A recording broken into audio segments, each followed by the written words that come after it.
This episode is brought to you by Amazon. Sometimes the most painful part of getting sick is the getting better part. Waiting on hold for an appointment, sitting in crowded waiting rooms, standing in line at the pharmacy, that's painful. Amazon One Medical and Amazon Pharmacy remove those painful parts of getting better with things like 24/7 virtual visits and prescriptions delivered to your door. Thanks to Amazon Pharmacy and Amazon One Medical, healthcare just got less painful. There's a good chance you're dealing with a middleman, like me, when you get your medicines. That's because PBMs and insurers are often the same company. We even own big chain pharmacies and are buying your doctor's office. We decide what medicines you can get, where you get them, and how much you pay. It's a win-win. For me. When middlemen own it all, you lose. Visit phrma.org/middlemen to learn more. Paid for by Pharma. This is Optimal Living Daily, Happiness and Satisfaction by Tynan of Tynan.com. And I'm your narrator, Justin Malik, reading you blogs every single day of the year, including holidays. And without further ado, let's get right to it as we optimize your life.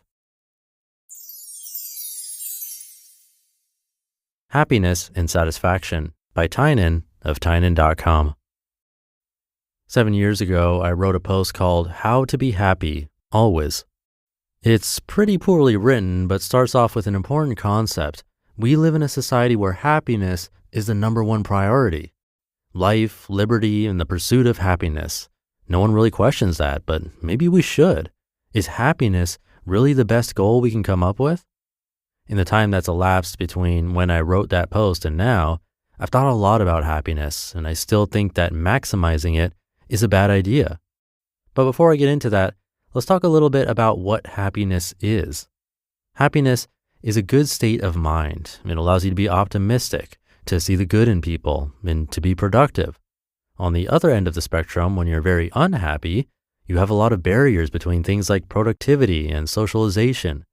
Clearly, being happy is much better than being unhappy. It's important to be happy. Is there such a thing as being too happy?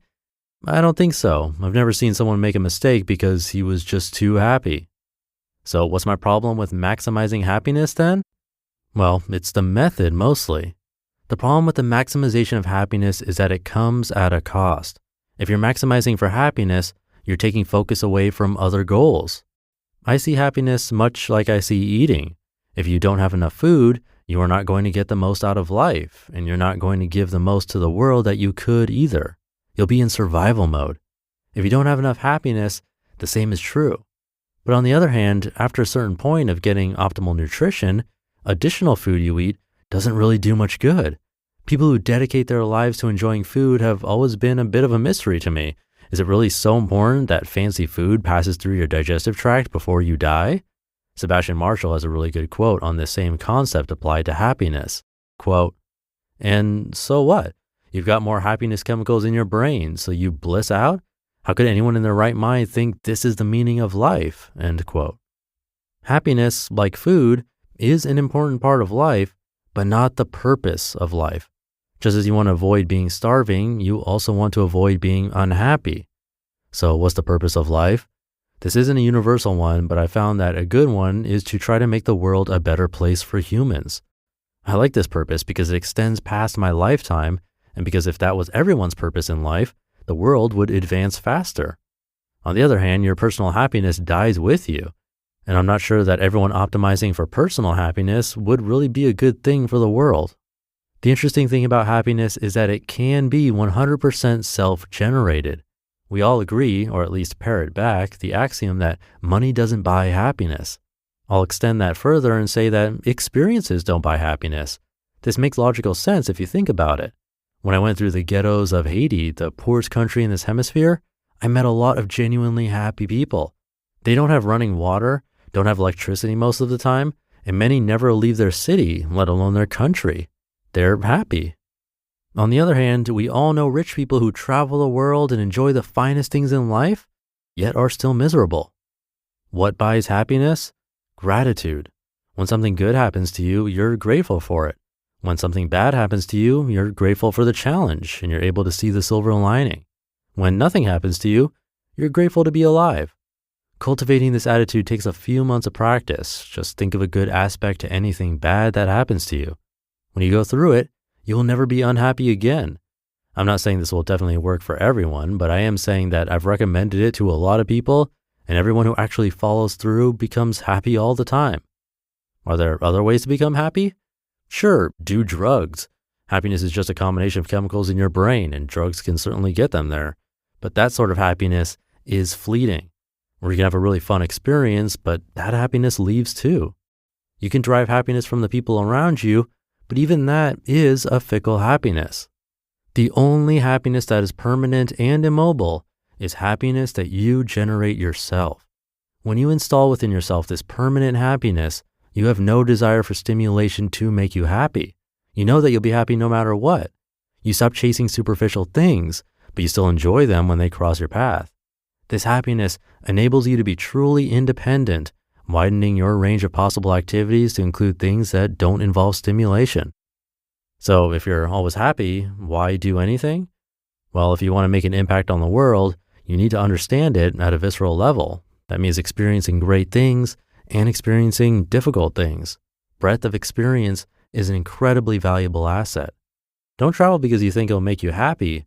Travel because the range of experiences you'll gain through it will help you understand the world and thus put you in a better position to do something good for it.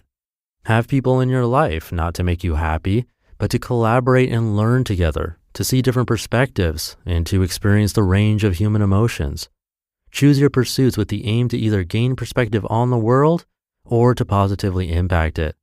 There's an ebb and flow to the process where you spend time absorbing the world, and then you spend time putting that experience to work and producing. Throughout both of these phases, be happy. When you're experiencing the world, feel the joy in the high points and appreciate the struggle in the low points. When you're producing, take pleasure in your successes and be thankful for the challenges you face. Be happy all the time. Happiness is something to maintain and enjoy, but satisfaction is something to strive for. Happiness is simply a mixture of chemicals, but satisfaction comes only through positive action. I'd define satisfaction as a feeling of well-being derived through setting worthy goals and reaching them. Satisfaction isn't ephemeral like happiness because the achievement of goals isn't something that fades away. It also can't be tricked. You can't feel satisfaction through drugs or stimulation, or even through positive thoughts. Satisfaction is a good indicator of your execution and is a carrot that pulls you towards doing good things. The actual feeling of satisfaction isn't that important, although it does feel good, but the pursuit of it will drive your life in a good direction. Life, liberty, and the pursuit of satisfaction. Sounds pretty good to me. Ironically, I'm posting this from a resort in Mexico that is basically built to promote happiness. You just listened to the post titled Happiness and Satisfaction by Tynan of Tynan.com, and I'll be right back with my commentary. At Sierra, discover top workout gear at incredible prices, which might lead to another discovery. Your headphones haven't been connected this whole time. Awkward. Discover top brands at unexpectedly low prices. Sierra, let's get moving. Remember those childhood dreams? As we grow, our aspirations evolve. Instead of fantasizing about space travel, perhaps you're now dreaming of launching your own business around your passion for minimalism or sustainable living. But doubt creeps in. Do I have the skills? Can I build a website? How will I find customers? Enter Shopify, the commerce platform empowering millions of businesses worldwide and handling 10% of all U.S. e-commerce, from household names to fresh startups. Worried about design? Well, Shopify offers beautiful templates that align with your brand's aesthetic. Need assistance? Their AI tools help with everything from enhancing product images to crafting descriptions that resonate with conscious consumers. Concerned about reaching your audience? Shopify simplifies customer connection through streamlined email and social campaigns. And if you get stuck, their award-winning support team is available 24/7. Turn those dreams into and give them the best shot at success with Shopify. Sign up for your $1 per month trial and start selling today at shopify.com/old. Go to shopify.com/OLD. Shopify.com/old. Thank you to Tynan. This podcast is about happiness, among other things like minimalism, productivity, and so on.